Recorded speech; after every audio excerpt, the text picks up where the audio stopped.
लग्नाच्या एका वर्षानंतरच जेव्हा मी विधवा झाले, तेव्हा माझ्या दीदीने माझे लग्न माझ्या दाजीशी लावून दिले आणि ती माझी खूप काळजी घेऊ लागली होती.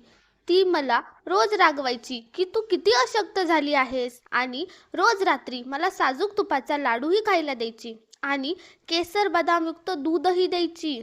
सकाळ होताच ती मला रोज डॉक्टरांकडे चेकअपसाठी सुद्धा घेऊन जायची. एके दिवशी आम्ही दोघींनी एकाच रंगाच्या ओढणीने आमचा चेहरा झाकला होता.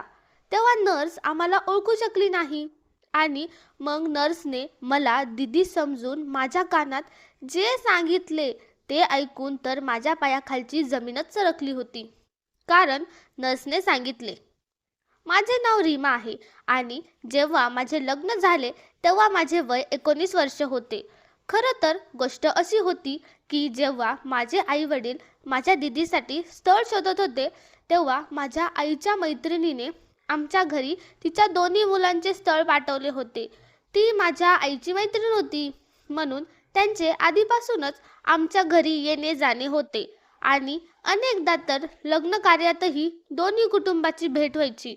दोन्ही कुटुंबामध्ये चांगली ओळख असल्याने त्यांनी आपल्या दोन्ही मुलांचे स्थळ आम्हा दोन्ही बहिणींसाठी पाठवले होते. मोठ्या मुलीसाठी वीरसाठी सीमा दिदीला आणि धाकट्या मुलीसाठी श्यामसाठी मला पसंत केले गेले होते. दोन्ही कुटुंब मध्यमवर्गीय असल्याने दोन्ही कुटुंबाची आर्थिक स्थिती सुद्धा एकसारखीच होती. आम्ही दोन्ही बहिणींचे लग्न एकाच वेळी एकाच मंडपात झाले. पण जेव्हा आमचे लग्न होत होते तेव्हा मला हे जाणवलं की नकळत मी माझ्या दीदीसोबत खूप वाईट केले होते. कारण लग्नाच्या दिवशी सर्व लोक माझी खूप स्तुती करत होते. कारण माझे पती श्याम एक सामान्य दिसणारे माणूस होते आणि त्याच्या उलट दीदीकडे कोणी पाहत सुद्धा नव्हतं. कारण माझे दाजी दिसायला खूप चांगले होते. माझी दीदी आधीपासूनच जास्त सुंदर दिसत नव्हती. त्यात चपटे नाक आणि सावळा रंग यामुळे तिचा चेहरा थोडा अधिक खराब झाला होता. तरीही माझी बिचारी दीदी बसल्या बसल्या हे सर्व शांतपणे पाहत होती. कारण आता तिला या सर्वाची सवय झाली होती. हे सर्व तर माझी दीदी आधीच सहन करत आली होती. कारण आधीही जेव्हा कधी आम्ही एखाद्या लग्नात जायचो तेव्हा सर्व लोक माझ्या रूपाची स्तुती करत म्हणायचे, तू तर तुझ्या बहिणीपेक्षा खूप जास्त सुंदर दिसत आहेस. आणि हे सर्व ते माझ्या दीदीसमोरच बोलून दाखवायचे. लोकांना इतके सुद्धा समजत नसे की यामुळे माझ्या दीदीच्या मनावर काय परिणाम होत असेल. आजही हे सर्व घडताना पाहून मला कुठेतरी वाचलेली एक गोष्ट आठवली की कधीही दोन सख्ख्या भावांची किंवा दोन सख्ख्या बहिणींची लग्ने एकाच दिवशी एकाच मांडवात करू नयेत. नाहीतर अशाच प्रकारे काहीतरी अघटित घडते. पण करू तरी काय शकणार होतो. माझ्या सासरच्यांना दोन्ही मुलांची लग्ने एकत्रच करायची होती. किंवा असेही असू शकते की आर्थिक स्थिती मजबूत नसल्यामुळे ते आपले पैसे वाचवत होते.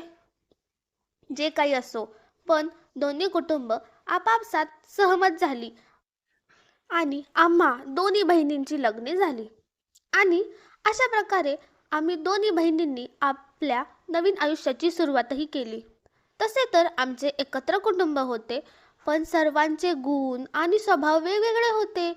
पण एका गोष्टीचे समाधान होते की आयुष्य चांगले चालले होते. माझ्या वैवाहिक आयुष्यात कोणतीही समस्या नव्हती. कारण माझे पती श्याम माझ्यावर खूप प्रेम करायचे आणि माझी प्रत्येक म्हणणेही ऐकायचे. कदाचित यामुळेच आम्ही दोघे एकमेकांसोबत चांगले जीवन जगत होतो. पण माझ्या दीदीच्या खोलीतून नेहमी भांडणाचे आवाज येत राहायचे. आधी तर मला वाटलं की ही सामान्य गोष्ट असू शकते. कारण लग्नाच्या सुरुवातीच्या दिवसात थोडी कुरबुर होतेच. पण इथे तर खूपच जास्त भांडणे होत होती आणि माझे दाजी जोरजोरात माझ्या दीदीवर ओरडतही असायचे. जेव्हा मी माझ्या पतीला ही गोष्ट सांगितली तेव्हा ते म्हणाले की ते आपल्यापेक्षा मोठे आहेत आणि हे त्यांचं खाजगी प्रकरण आहे. त्यामुळे आपण त्यांच्या प्रकरणात ढवळाढवळ करू नये. एके दिवशी जेव्हा मी माझ्या दीदीच्या खोलीबाहेरून जात होते तेव्हा मी दाजींच्या ओरडण्याचा आवाज ऐकला आणि मी तिथेच थांबले. आणि मी तिथे यासाठी थांबले कारण मी दाजींच्या तोंडातून माझे नाव ऐकले होते. मी विचार करू लागले की माझ्याकडून काही चूक तर झाली नाही ना, ज्यामुळे दाजी माझे नाव घेऊन दीदीवर ओरडत होते. पण असे तर काहीच घडले नव्हते. मला त्यांच्या विषयात पडायचेच नव्हते, कारण श्यामने मला स्पष्टपणे मनाई केली होती. म्हणून मी त्यांना त्यांच्या नशिबावर सोडून दिले. एके दिवशी माझे दाजी माझ्याकडे येऊन मला म्हणू लागले, रीमा, तुझ्या दीदीला सुद्धा काहीतरी शिकव की तिने तुझ्यासारखे नटून थटून राहावे. शेवटी ती आता तिच्या सासरी आहे आणि तिने माझ्या इच्छेचा मान राखला पाहिजे. प्रत्येक पतीप्रमाणे मलाही वाटतं की माझ्या पत्नीने माझ्यासाठी नटून राहावे. दाजींचे म्हणणे बरोबरच होते की दीदीने दाजींच्या इच्छेचा विचार करायला हवा. पण मी काय सांगणार? ही गोष्ट दीदीला सांगून मी तिचे तर मन दुखू शकत नव्हते. म्हणून मी दाजींना म्हटलं, दीदी तर तशीच खूप गोड आहे, तिला नटण्याची काय गरज आहे? तर दाजी म्हणू लागले, बिलकुल गोड नाहीये. तुम्ही सर्वजण तिचे मन राखण्यासाठी हे बोलता, म्हणूनच ती स्वतःची काळजी घेत नाही. हे सर्व असंच चालत राहिलं आणि बघता बघता आमच्या लग्नाला 1 वर्ष पूर्ण होत आले. आणि मी आणि श्यामने लग्नाचा वाढदिवस पूर्ण दिवस एकत्र घालवण्याचे वचनही दिले होते. पण नशिबाला काही वेगळेच मान्य होते. एके दिवशी माहीत नाही का, पण सकाळपासून माझे मन खूप घाबरत होते. आणि त्याच दिवशी श्यामने घरातून जाताना म्हटलेही होते की त्याचा मूड आज ठीक नाहीये, आज काही चांगलं वाटतही नाहीये. कदाचित ही एखाद्या अघटित घटनेची चाहूलच होती, जी दुपार होताच विजेसारखी माझ्यावर कोसळली. जेव्हा आम्हाला एक वाईट बातमी ऐकायला मिळाली की माझ्या पतीचा अपघात झाला आहे आणि ते आता या जगात राहिले नाहीत. त्या दिवशी माझे पती आणि दाजी दोघेही बाईकवरून जात होते आणि त्यांची बाईक एका ट्रकला धडकली, ज्यामध्ये दाजींना बाहेरून जखमा झाल्या होत्या. पण माझ्या पतीचा या अपघातात मृत्यू झाला. मी दुःखात बुडाले होते, कारण अजून माझ्या लग्नाला 1 वर्षच पूर्ण झाले होते आणि मी विधवा झाले होते. माझे आणि श्यामचे सर्व स्वप्न अपूर्णच राहिले होते. श्यामच्या जाण्यानंतरही मी सासरीच राहत होते. पण काही काळ माझा खूपच उदास गेला, कारण लोक कसल्या पण गोष्टी बोलू लागले होते. सर्वजण म्हणू लागले की या मुलीचे आयुष्य तर उद्ध्वस्तच झाले. आता हिच्याशी लग्न कोण करणार? आजकाल तर कुमारिका मुलींना स्थळे मिळत नाहीत. ही तर विधवा आहे. माझी दीदी सुद्धा खूप उदास होती. ती वारंवार मला समजवत होती की जे झाले ते बदलता येत नाही, तुला आता खंबीरच व्हावे लागेल. पण माझ्यासोबत आयुष्याने जो अन्याय केला होता त्याचा सर्व राग मी दीदीवर काढला. मी तिला म्हणाले, कोणालाही हे सांगणे खूप सोपे असते की स्वतःला सावरा, पण जेव्हा स्वतःवर बेततं ना, तेव्हा समजते. आज जर माझ्या जागी तू असती तर काय इतके मोठे दुःख सहन करू शकली असती? देवाचे आभार की दाजी सुखरूप आहेत, पण माझे तर जगत संपले आहे. माझ्या दाजींनी सुद्धा हे ऐकले, पण मला काहीही उत्तर दिले नाही. श्यामच्या जाण्यानंतरही मी सासरीच राहण्याचा निर्णय घेतला, कारण आपल्या मुलीवर इतके मोठे दुःखाचे डोंगर कोसळले आहे हे माझे बाबा सहनच करू शकले नाहीत आणि त्यांना हृदयविकाराचा झटका आला होता. आता मी त्यांच्या समोर राहून त्यांचे त्रास अधिक वाढवू इच्छित नव्हते. श्यामला जाऊन आता 6 महिनेच झाले होते, जेव्हा दीदीने सासूबाई समोर एक गोष्ट मांडली, ज्यावर घरातले सर्वजण लगेच तयार झाले. ती गोष्ट अशी होती की माझी दीदी मला आपली सवत बनवू इच्छित होती. तिची इच्छा होती की मी तिचे पती म्हणजेच दाजी वीर यांच्याशी लग्न करावे आणि घरचे तसेच दाजी सुद्धा या गोष्टीवर तयार झाले होते. हे सर्व लोक हॉलमध्ये एकत्र बसले होते. तेव्हा दाजी म्हणाले, बाईक मी चालवत होतो आणि श्याम माझ्या मागे बसला होता. एरवी बाईक श्याम चालवायचा आणि मी मागे बसायचो. म्हणून मला असे वाटते की तो माझ्या वाट्याचे मरण घेऊन गेला आहे. म्हणून त्याच्या जबाबदाऱ्या आता मला पार पडायलाच हव्यात. घरच्यांचेही हे असेच म्हणणे होते की तू आमची सून आहेस. आम्ही तुला मोठ्या थाटात लग्न करून आणले होते आणि आता तूच आमच्या मुलाची शेवटची निशाणी आहेस. तुला पाहून आम्हाला आमच्या मुलाची आठवण येते. तूच याच घरात राहिलीस तर चांगले होईल. माझ्या आई बाबांनाही बोलवले गेले. त्यांचेही म्हणणे हेच होते की हा निर्णय अगदी योग्य आहे. जेव्हा मुलगा स्वतः दाजी या गोष्टीसाठी तयार आहेत, तर मग इतर कोणाच्या बोलण्याला काहीच अर्थ उरत नाही. माझी दीदी सुद्धा तयार होती. तिने माझ्या हातावर हात ठेवून मला म्हटली, रीमा, तू बरोबर म्हणाली होतीस. कोणाला समजावणे खूप सोपे असते, पण त्यांचे दुःख वाटून घेणे खूप कठीण असते. मी माझे पती तुझ्यासोबत वाटून घेताना अजिबात दुःखी नाहीये आणि माझी कोणाकडे काहीही तक्रार नाही. दीदीची ही गोष्ट मला खूप विचित्र वाटत होती. मला असे करायचे तर नव्हते, पण माझ्या सासरच्यांनी आणि आईबाबांनी मला सर्वांनी हेच समजावले की हाच सर्वात चांगला निर्णय आहे आणि यात सर्वांचेच भले आहे. सर्वजण दाजींची स्तुती करू लागले. त्यांनी खूप चांगला निर्णय घेतला आहे. आपल्या भावाच्या विधवेशी लग्न करण्यापेक्षा चांगले काम अजून काय असू शकते. दीदीचीही सर्वजण प्रशंसा करू लागले की देवाने अशी पत्नी सर्वांना द्यावी, जिने पतीला योग्य मार्ग दाखवला आहे. नाहीतर आजकालच्या तर पत्नी अशा गोष्टीवरून रागवतात आणि घरही सोडून जातात. मी मोठ्यांचे ऐकून होकार दिला, कारण मी आधीही कधी हट्ट केला नव्हता. जेव्हा आई वडिलांनी माझ्यासाठी श्यामला निवडले होते, तेव्हा त्याच्यासाठीही मी होच म्हटले होते. माझे दाजी वीर आता माझे पती बनले होते आणि मी अजूनही त्याच खोलीत राहत होते ज्या खोलीत मी आधी राहत होते. मला खोली अजूनही तीच होती, पण माझे दाजी जे आता माझे पती बनले होते त्याच खोलीत माझ्याकडे आले होते. श्यामच्या मृत्यूनंतर दीदी माझी खूप काळजी घेऊ लागली होती. माझ्या दुसऱ्या लग्नाला अजून एक आठवडाही झाला नव्हता की दीदी माझ्या खोलीत आली आणि तिच्या हातात काहीतरी होते. ती येताच आधी मला रागवली, रीमा, तू स्वतःकडे अजिबात लक्ष देत नाहीस.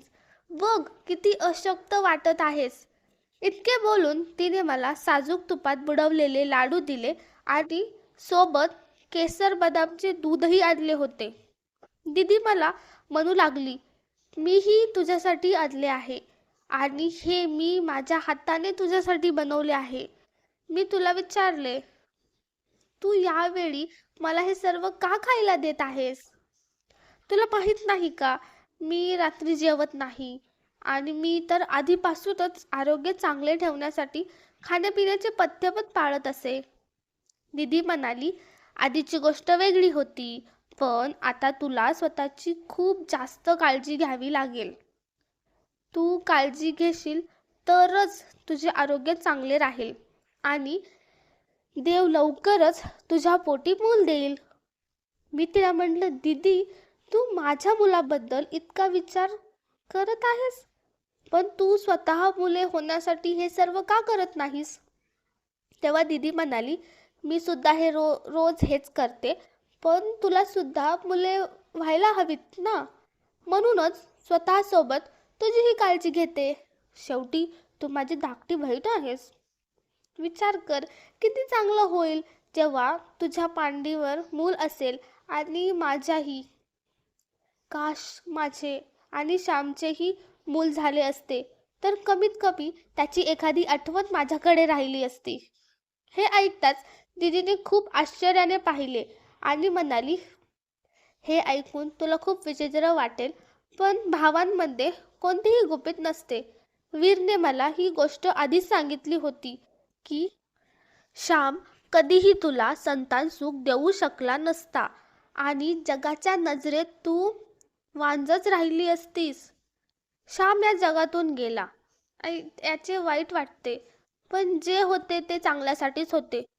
मी दीदीकडे आश्चर्याने पाहिले आणि म्हटलं, माझे पती वारले आणि तू याला चांगली गोष्ट म्हणतीयस? दीदी म्हणाली, माझा असा अर्थ अजिबात नव्हता. मी तर नेहमी तुझा चांगलाच विचार केला आहे. नाहीतर कोण आपला पती कोणाशी असं वाटून घेतं? पण तू तर माझ्या उपकारांची ही परतफेड करत आहेस. इतके बोलताना दीदीच्या डोळ्यात पाणी आले होते. तिच्या अशा गोष्टी ऐकून माझेही डोकं माहीत नाही का खराबच झाले होते. मी विचार करू लागले की आपल्या पतीचे माझ्याशी लग्न लावण्यात तिचा काय फायदा असू शकतो. पण तरीही तिने हे सर्व केले फक्त माझ्या आनंदासाठी. मी तिची माफी मागितली आणि तिने आणलेले लाडू सुद्धा खाल्ले आणि दूध पिऊन घेतले. माझी दीदी खरंच खूप चांगली होती. ती सर्वांसोबत माझी खूप काळजी घ्यायची. लग्नानंतर असे कधीच झाले नव्हते की तिने माझ्याशी जावेसारखे वर्तन केले असेल किंवा आता सवत बनून माझ्याशी काही गैरवर्तन केले असेल. वीर सुद्धा माझी खूप काळजी घेऊ लागले होते. माझ्याकडे पाहण्याचा त्यांचा दृष्टिकोन असा मुळीच नव्हता की जणू मी आधी त्यांची मेहुणी किंवा धाकट्या भावाची पत्नी होते. वीर आमच्या लग्नाला पहिल्या दिवसापासूनच माझ्याशी असे वागत होते जणू मी आधीपासूनच त्यांची पत्नी आहे. वीर माझ्यावर खूप प्रेम करायचे आणि माझी काळजीही खूप घ्यायचे. कधी कधी तर मला त्यांना जबरदस्ती आपल्या खोलीबाहेर काढावे लागायचे आणि सांगावे लागायचे की जा आधी तुमच्या पहिल्या पत्नीसोबत म्हणजेच माझ्या दीदीसोबतही थोडासा वेळ घालवा, जिने माझ्यासाठी इतका मोठा त्याग केला आहे. पण ते लहान मुलासारखे हट्ट करायचे आणि माझ्या खोलीतून जातच नसत. माझ्या सासूबाईंनी मला समजावले होते की वीरला जास्त प्रेम देऊ नकोस, कारण तू खूप सुंदर आहेस. पण तुझ्या दीदीने तुझ्यासाठी जो इतका मोठा त्याग केला आहे, तर तू तिला कधीही तिच्या पतीपासून दूर करू नकोस. मी त्यांना म्हटलं, मी असे मुळीच करीत नाहीये, पण वीर माझे पती आहेत, तर मी त्यांचे म्हणणे टाळूही शकत नाही आणि त्यांना धक्के मारून खोलीतून बाहेर पण काढू शकत नाही. पण नकळत हे लग्न करून कदाचित मी दीदीसोबत खूप चुकीचेच केले होते, कारण ती नेहमी माझा चांगलाच विचार केला आहे. म्हणून मी तिला सर्व काही सांगितले की वीर स्वतःच माझ्या खोलीबाहेर जाऊ इच्छित नाही आणि याबाबत मी दीदीसाठी काहीही करू शकत नव्हते. मी तिला म्हटलं होतं की पुरुषाचे तर तुम्हाला माहीतच आहे ना. मी इतकेच म्हटले होते की दीदी ते माझे बोलणे मध्येच तोडत म्हणाली, काही हरकत नाही रीमा, तसेही तू परकी नाहीयेस, तू सुद्धा वीरची पत्नीच आहेस आणि ही तर चांगली गोष्ट आहे.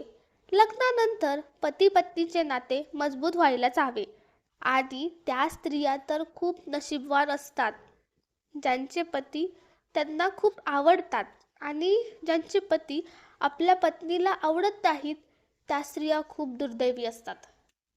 हे बोलताना दीदी कुठेतरी हरवूनच गेली होती. माझी दीदी तर खूप चांगली होती आणि माझी खूप काळजीही घ्यायची. ती रोज रात्री मला चांगल्या गोष्टी खायला द्यायची आणि केसर बदामयुक्त दूधही द्यायची. माझ्या दुसऱ्या लग्नाला 2 महिने पूर्ण झाले होते, म्हणून दीदी मला रोज डॉक्टरांकडे घेऊन जायची.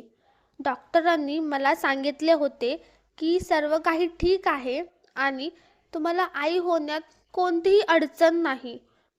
डॉक्टरांकडे जाणे तर आमचे एक निमित्तच होते, पण त्या हॉस्पिटल जवळचं एक पार्क होते, तिथं आम्ही दोघी फिरायचो आणि खूपही गप्पा मारायचो. मग एके रात्री जेव्हा दीदी माझ्या खोलीत दूध द्यायला आली, तेव्हा ती माझ्या उशाशी खूप सारे पैसे ठेवून गेली. मला वाटलं कदाचित चुकून विसरली असेल, म्हणून दुसऱ्या दिवशी मी तिला ते पैसे परत करत म्हटलं, दीदी, काल जेव्हा तू खोलीत आली होतीस तेव्हा पैसे विसरलीस. तेव्हा दीदी म्हणाली, नाही रीमा, ते पैसे माझे नव्हते, मी ते तुझ्यासाठीच ठेवले होते. मी विचारले, दीदी, इतके पैसे तुझ्याकडे कुठून आले आणि तू हे मला का देतीये? तर दीदी म्हणाली, मी एवढे पैसे कुठून आणणार, हे सर्व पैसे आपलेच आहेत. वीर आपल्या दोघांचे पती आहेत, तर त्यांच्या पैशांवर आपल्या दोघींचा समान हक्क आहे. वीरने तुला खर्चाला देण्यासाठी मला हे पैसे दिले होते. वीरची पत्नी झाल्यामुळे माझे नशीब पहिल्या दिवसापासूनच चमकले होते. आपल्या पहिल्या पतीची आठवण तर मनातून कधीच गेली नव्हती, पण दुसऱ्या लग्नानंतर आपण स्त्रियांना भूतकाळ विसरून वर्तमान जगायला शिकावेच लागते, आणि मी सुद्धा तेच करण्याचा प्रयत्नही करत होते, ज्यामुळे माझे आयुष्य उद्ध्वस्त होण्यापासून वाचले होते. कारण आता मी श्यामची विधवा नाही, तर वीरची पत्नी होते. दीदी आणि माझ्यातील प्रेम अजूनच वाढले. मग एके दिवशी जेव्हा मी आणि दीदी हॉस्पिटलला गेलो, तेव्हा आम्ही दोघींनी एकसारख्याच ओढणीने चेहरा झाकला होता, म्हणून नर्सला ओळखण्यात चूक झाली. जेव्हा ती मला डॉक्टरांकडे घेऊन जात होती तेव्हा तिने माझ्या कानात म्हटले, आज तुम्ही तुमच्या बहिणीला झोपेची गोळी देऊ नका. मी हे ऐकून थक्क झाले की नर्स मला हे काय बोलून गेली. मी दीदीकडे पाहिलं आणि विचार करू लागले की दीदी मला रोज रात्री झोपेची गोळी देते का? कारण रोज रात्री ती मला लाडू आणि दूध द्यायची. काय ती त्यात झोपेची गोळी मिसळून देत होती? पण ती मला झोपेची गोळी देऊन माझ्याशी काय करू इच्छित होती? असे अनेक प्रश्न मनात निर्माण झाले. मला वाटलं नर्सची काही चूक झाली असेल, पण नर्सने स्पष्ट शब्दात दीदीचे नाव घेतले होते. आता मला संशय येऊ लागला की ज्या दीदीला माझ्या रूपामुळे इतके बोलणे सहन करावे लागायचे, ती अचानक चांगली कशी झाली? आधी तिने स्वतःच्या पतीचे लग्न माझ्याशी लावले आणि आता त्यांना हवे होते की तिच्या पतीचे मूल जन्माला घालावे. मग ती स्वतः आई होऊ शकत नाही का? या प्रश्नांची उत्तरे एकतर दीदी देऊ शकत होती किंवा वीर. मी ठरवलं की वीर घरी येताच त्यांना सर्व विचारेन. वीर घरी आल्यावर मला समजत नव्हते की सुरुवात कशी करू. मी काही बोलण्याआधीच वीरने मला अशी गोष्ट सांगितली ज्याने सत्य समोर आले. वीर मला म्हटले, रीमा, मला वचन दे की आज मी तुला जे सांगणार आहे त्यानंतर तू माझ्यापासून कधीही दूर जाणार नाहीस. श्यामच्या मृत्यूनंतर मला तुझ्याशी खऱ्या मनाने लग्न करायचे होते, कारण मला तुझी दीदी अजिबात आवडत नव्हती. ती कधी माझ्यासाठी नटायची नाही आणि मी काही इच्छा व्यक्त केली की ती तोंड फुगवून बसायची. तिला ना बोलायची पद्धत होती ना राहण्याची. आणि जेव्हा मी तुझे उदाहरण दिला द्यायचे की तू कशी श्यामसाठी नटून राहतेस, तेव्हापासून ती तुझा खूप तिरस्कार करू लागली होती. हे ऐकून मी हैराण झाले की माझी सख्खी बहीण माझा इतका तिरस्कार करते. वीरने पुढे सांगितले की जेव्हा श्यामचा मृत्यू झाला तेव्हा मला तुझ्याबद्दल सहानुभूती होती, पण जेव्हा सीमाने आपल्या लग्नाचा प्रस्ताव मांडला तेव्हा मला वाटलं की मी माझ्या भावाच्या पत्नीचा स्वतः सांभाळ करावा. वीरने सांगितले की मी तुझ्यासाठी सीमाला कधीही पैसे दिले नाहीत. ती खोटं बोलत आहे. त्यानंतर सत्य काय आहे हे शोधण्यासाठी वीरने एक युक्ती काढली. आम्ही दोघे लगेच त्या डॉक्टरकडे गेलो जिथे सीमा मला घेऊन जायची. तिथे आम्ही खोटं बोललो की आम्हाला एक चुकीचं काम करायचं आहे. डॉक्टर पैशासाठी तयार झाले. हे सर्व काही मोबाईलमध्ये रेकॉर्ड केले. रेकॉर्डिंग पाहिल्यावर डॉक्टर थरथर कापू लागले. वीरने तिला करिअर वाचवायचे असेल तर सत्य सांगायला सांगितले. तेव्हा त्या डॉक्टरने सांगितले की सीमाने सांगितले होते की हिला अशी औषधं द्या ज्यामुळे ही कधीही आई होऊ शकणार नाही आणि वांज राहील. हे ऐकून माझ्या पायाखालची जमीनच सरकली. वीर सुद्धा थक्क झाला. वीरला समजले की ती मला वाच बनवून बदला घेऊ इच्छित होती, कारण वीर तिची माझ्याशी तुलना करायचे. आम्ही घरी आलो. वीरने सर्वांना एकत्र केले आणि दिदीच्या गालावर एक जोरात चापट मारली.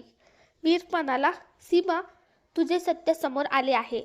आत्ताच्या आत्ता माफी माग, नाहीतर मी तुला घटस्फोट देईन. चापट खाल्ल्यानंतर दिदी रडू लागली आणि म्हणाली, मी कंटाळले होते हे ऐकून की तू माझ्यापेक्षा सुंदर आहेस. माहेरे मी हे सहन करायचे, पण सासरी सुद्धा माझ्या रूपाची तुझ्या रूपाशी तुलना झाली. एका स्त्रीला तेव्हा जास्त त्रास होतो जेव्हा तिचा पती तिला सोडून दुसऱ्याची स्तुती करतो. जर वीरला मी आवडत नव्हते तर त्यांनी आधीच लग्नाला नकार द्यायचा हवा होता. आज सर्व काही आरशासारखे स्वच्छ झाले होते. यात फक्त दिदीच नाही तर आम्ही सर्वही जबाबदार होतो. सासूबाईही बदलल्या. कदाचित मी दोन्ही बहिणींचे लग्न एकाच मांडवात लावले नसते तर श्याम आज जिवंत असता. वीरने सुद्धा माफी मागितली की त्याने तुलना करायला नको होती. मी सुद्धा दिदीची माफी मागितली की जर मी या नात्याला नकार दिला असता तर हे घडलेच नसते. सर्वांचे प्रेम पाहून दिदीला पश्चाताप झाला. ती म्हणाली, मी माझ्या बहिणीचा आई होण्याचा हक्क हिरावून घेणार होते. मी माफीच्या लायकीचीही नाही. असे बोलून ती सुटकेस घेऊन घराबाहेर पडली. वीरने तिला थांबवण्याचा प्रयत्न केला. दिदी म्हणाली, बहिणी जोपर्यंत बहिणी राहतात तोपर्यंत नात्यात गोडवा असतो, पण जेव्हा बहिणी सवती होतात तेव्हा घर उद्ध्वस्त होते. मीच तुला सवत बनवले होते, आता मी तुला पुन्हा बहीण बनवत आहे, पण आता मी तुमच्यासोबत राहू शकणार नाही. दिदी घर सोडून गेली, पण या घटनेने दिदीने आपल्या आयुष्याला नवीन वळण दिले. तिने तिची कमजोरीच आपली ताकद बनवली. तिने तिचे शिक्षण पूर्ण केले आणि आज ती जगातील सर्वोत्तम प्लास्टिक सर्जनपैकी एक आहे. तिने स्वतःवरही शस्त्रक्रिया करून स्वतःचे रूपही सुधारले आणि आता ती एका डॉक्टरसोबत सुखी संसार करत आहे. दिदी गेल्यानंतर मला काळजी होती की मी आई होऊ शकेन की नाही, पण देवाच्या आशीर्वादाने मला एक मुलगा झाला. आज आम्ही दोघी बहिणी आपापल्या कुटुंबासह सुखी आहोत. तर मित्रांनो, तुम्हाला ही कथा कशी वाटली आम्हाला कमेंट करून नक्की सांगा. आणि जर तुम्हाला ही कथा आवडली असेल तर आमच्या चॅनलला सबस्क्राईब करायला विसरू नका. Thanks for watching.